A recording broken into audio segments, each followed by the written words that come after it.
Hello, my name is Beenish Usama. I have done my Pharm-D from Hajvery University in year 2011. The rigorous academic program in this university has provided me with a strong foundation in the knowledge that I got the opportunity to take the admission in the Gulberg-lll University for my MPhil degree.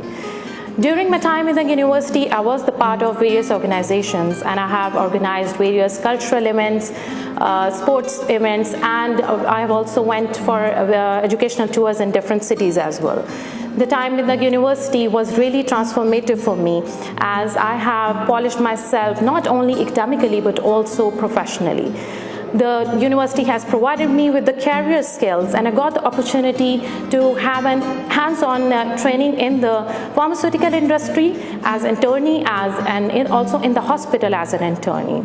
The overall experience in this university was really enriching, and now after graduation, I have also joined Hajvery University as the faculty member of the pharmacy department, and it's really a proud moment for me, and I thanks my university for giving me this opportunity and this platform to grow. Thank you very much, Hajvery University, and I'll continue supporting my university. Thank you very much.